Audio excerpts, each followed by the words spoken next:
Aí fala o seguinte, olha. Não danifiquem nem a terra, nem o mar, nem as árvores, o juízo final de Deus, até marcarmos com o selo a testa dos filhos do nosso Deus.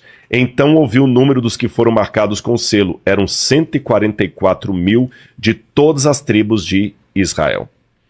A interpretação mais corrente hoje é que aqui significam 144 mil judeus que serão selados. Eu não vou entrar no mérito da questão hoje, mas eu sei que você tem planos de trazer no futuro gente para falar sobre a tribulação. Sim. Aí tem o pré-tribulacionista, o pós-tribulacionista e o meso-tribulacionista, né? Galera, para entender o seguinte, o que é tribulação?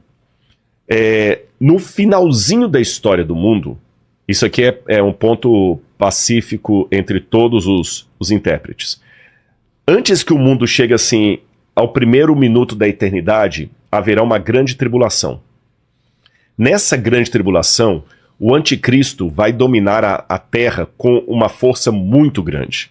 Nessa grande tribulação, também chamada de tempo de angústia de Jacó, é outra expressão que aparece na Bíblia, o poder de Deus praticamente não vai ter muita coisa para fazer na terra. Não é porque Deus ficou derrotado, não, é porque a humanidade estará atingindo um tal estado de delinquência, de degeneração, de afastamento de Deus, que o Espírito Santo não terá mais acesso ao coração humano. E quem dominará o mundo será o anticristo. Tá certo? Isso é ponto pacífico entre todos os teólogos. Isso que é a grande tribulação. Até aí você entendeu? Agora, quando que será a volta de Jesus nisso aqui? Para alguns teólogos, a volta de Jesus é antes da grande tribulação.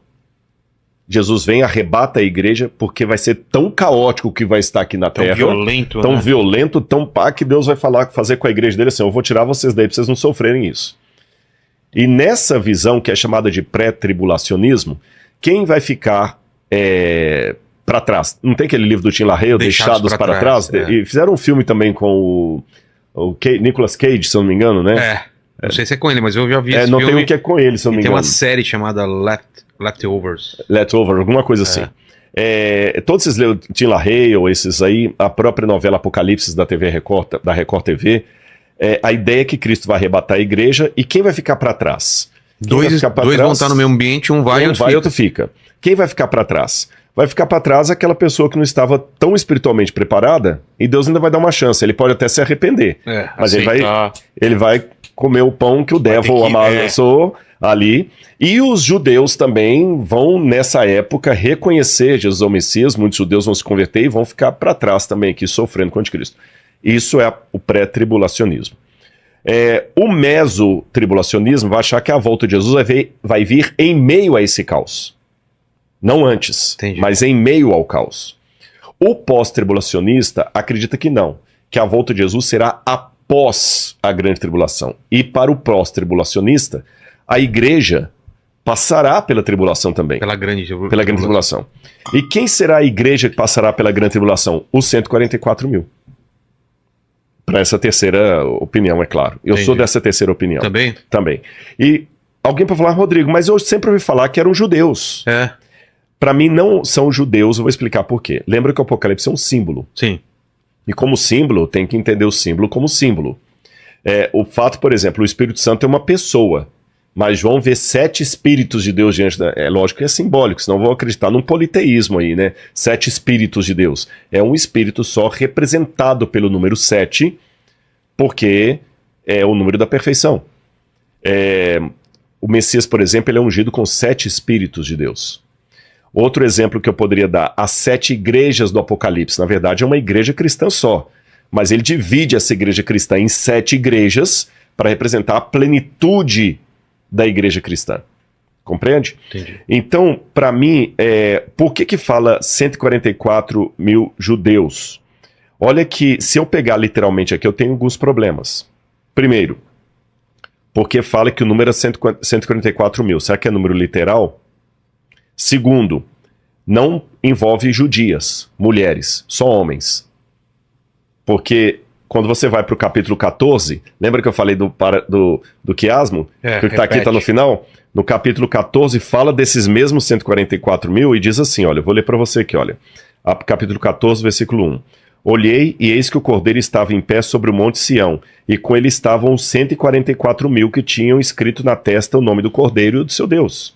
Ouvi uma voz como de muitas águas, como o som de um forte trovão. A voz que ouvi era como o som de harpa. Entoava um cântico diante do Cordeiro.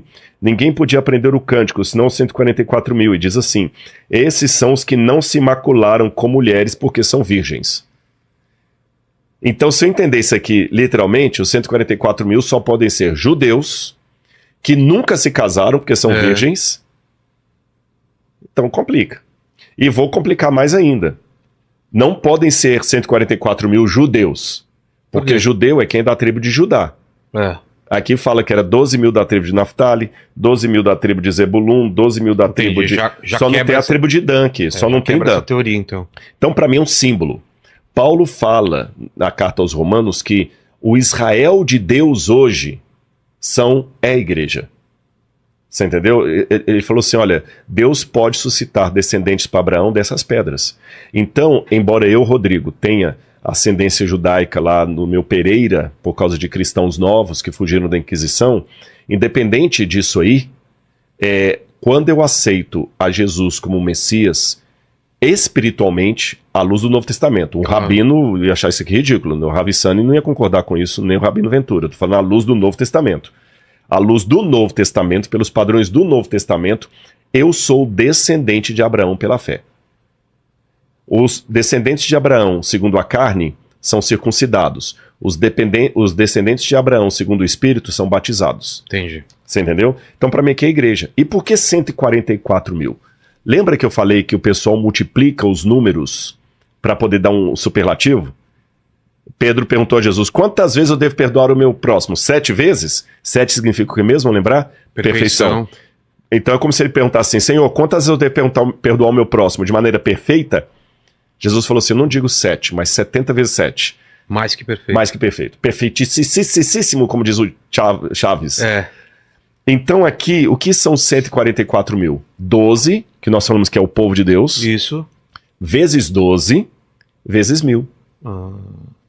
Então o povo de Deus de todo lugar.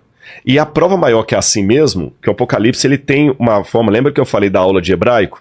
Você aprende primeiro isso, depois ele amplia, depois uma chave, né? Depois que ele fala de 144.000, imediatamente ele fala assim, depois dessas coisas, eis uma grande multidão, que ninguém podia enumerar, de todas as tribos, nações e povos e línguas de pé diante do trono e do Cordeiro, vestidos de vestes brancas com ramos de palmeiras nas mãos. Então aqui ele amplia a visão anterior. Então para mim, esses 144.000 são aquela multidão de sinceros, judeus ou não judeus. Que até eu, particularmente, quando falo o seguinte, os judeus ficarão para trás, isso para mim é muito antissemita, soa muito antissemita. Você entendeu? Soa como muito antissemita. Vão ser castigados. Vão ser castigados. Né? Eu particularmente respeito quem pensa assim, mas esse negócio que os judeus vão ser deixados para trás para sofrer a tribulação, isso para mim é muito antissemita. Eu não endosso. Respeito quem, mas não endosso.